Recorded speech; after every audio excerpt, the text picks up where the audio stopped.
proposition qui sort un petit peu de l'ordinaire. Pourquoi pas fabriquer sa harpe, une petite ou même une grande harpe, avec Suzanne Chucholek. Bonsoir. Bonsoir. Vous êtes luthière et vous nous proposez au CPFI, donc le Centre du patrimoine de la facture instrumentale.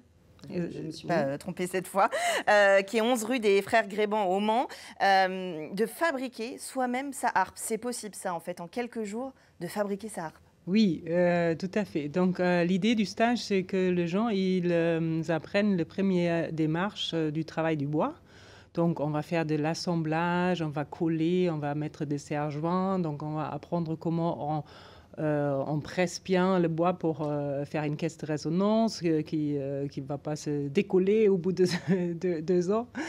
Et ensuite, on va percer avec la perceuse ou on va poncer, on va donner une finition au bois. Donc, on apprend les différentes étapes de la travail, de finesse aussi du bois. Et à la fin, on arrive avec son instrument de musique. Alors, vous avez 2 temps, du 29 avril au 5 mai. Ça, c'est pour fabriquer une grande harpe à 29 cordes. Oui, 29 cordes, c'est ça. Alors, ce qui est rigolo, c'est que vous dites que cette harpe, les plans de cette harpe, vous les avez réalisés pendant le Covid. Vous aviez du temps, vous vous êtes dit, je vais faire une harpe. Oui, c'est ça, absolument. Donc, j'étais enfermée chez moi tout seul. J'ai fait le confinement tout seul. Et donc, je me suis dit, bon, c'est le moment de passer à l'acte parce que c'était un projet que j'avais en tête depuis longtemps. Parce que voilà, les différentes étapes sont un peu simplifiées. Donc, vous avez un cadre, une caisse de résonance qui est un peu carrée. Ça, c'est plus facile. Donc, on peut le réaliser en plus courte durée.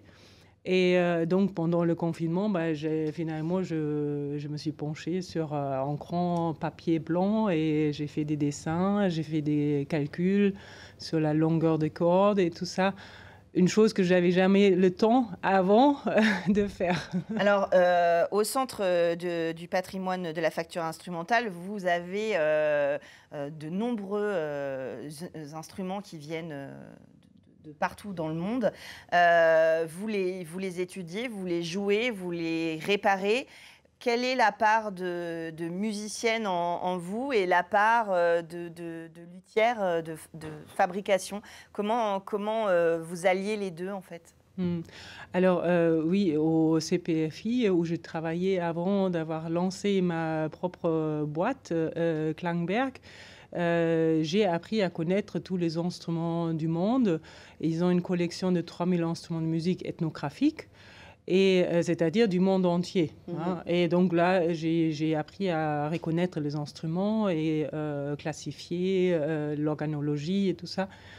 Et donc maintenant, j'ai fait des premiers pas dans la lutherie. Et en 2020, justement, j'ai décidé que je voulais me former plus à la lutherie. Et j'ai fait une formation pour fabriquer une guitare avec un luthier à Tours. Et ensuite, j'ai fait aussi ce prototype de la harpe à 29 cordes. Le petit modèle, je faisais déjà depuis 2016. Oui, c'est ça. Alors, le petit modèle à 23 cordes, ça sera du 1er au 5 mai.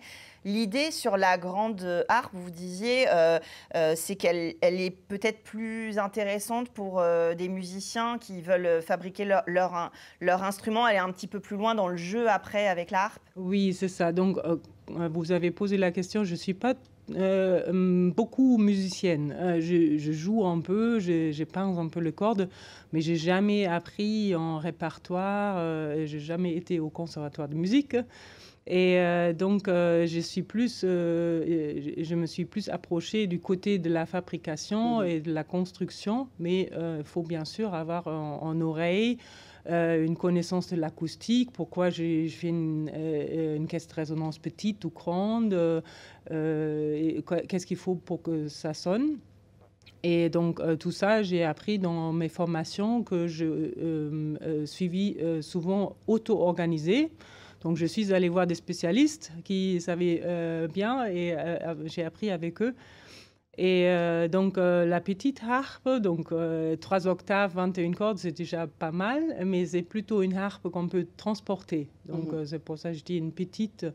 Elle pèse à peu près 4 kilos et on peut la transporter pendant les vacances quand on veut, par exemple, pratiquer les doigtés ou avoir une harpe troubadour, quelque chose, un instrument qui se jouait depuis le Moyen-Âge.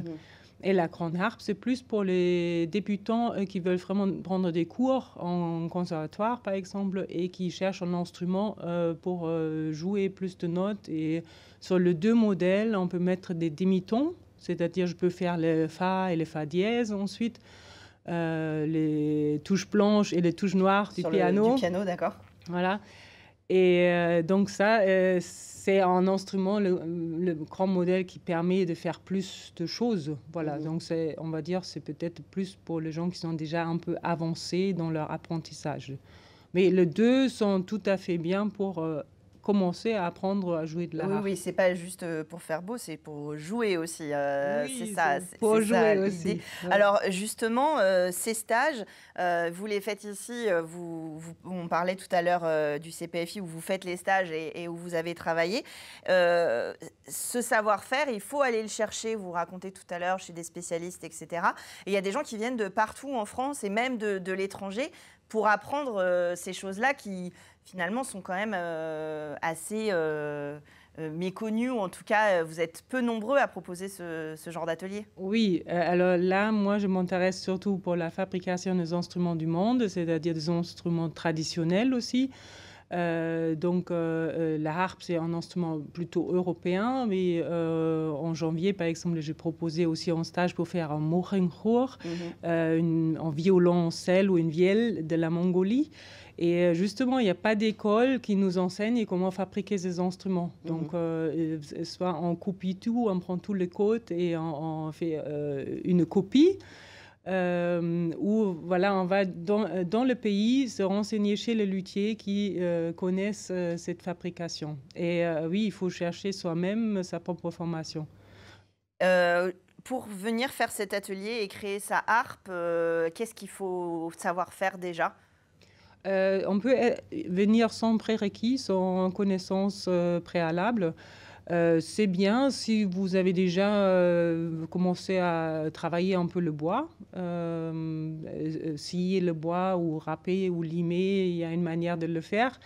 Donc quand on sait le faire déjà, après le résultat, il va être plus vite ou plus facilement réalisable. Hein, c'est une question d'habitude. Après, j'ai aussi des gens qui n'ont jamais touché une scie, jamais touché une râpe avant et qui viennent parce qu'ils veulent avoir leur propre harpe. Ouais, c'est un peu un rêve de musicien, un rêve d'enfant. Même moi, je joue pas de la harpe, mais je serais prête à en fabriquer une juste parce que c'est aussi un très bel instrument. C'est ça aussi le patrimoine de la facture instrumentale, c'est l'esthétique aussi, la forme des instruments, et la harpe celtique est assez jolie. Il reste des places pour les ateliers ? Oui, il me reste 2 places, on va dire. 1 ou 2 places. Donc, on vous contacte, on a toutes les infos sur le CPFI Le Mans et votre entreprise, pardon, j'ai pas retenu le nom.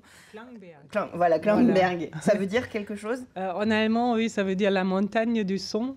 Ah, voilà, j'ai bien fait de poser la question. je me suis doutée, mais voilà, ne parlant pas allemand, je ne pouvais pas l'inventer. En tout cas, merci d'être venu nous présenter ce travail. Si vous êtes tenté, vous pouvez encore vous inscrire pour fabriquer votre propre harpe pendant les vacances d'avril-mai. Merci Suzanne Cholek d'être venue nous présenter ce travail. Merci de l'invitation. Et puis, nous, on va parler de famille avec un S, avec le Centre social Simone Veil et Géna Laguarde. C'est tout de suite dans Culturel.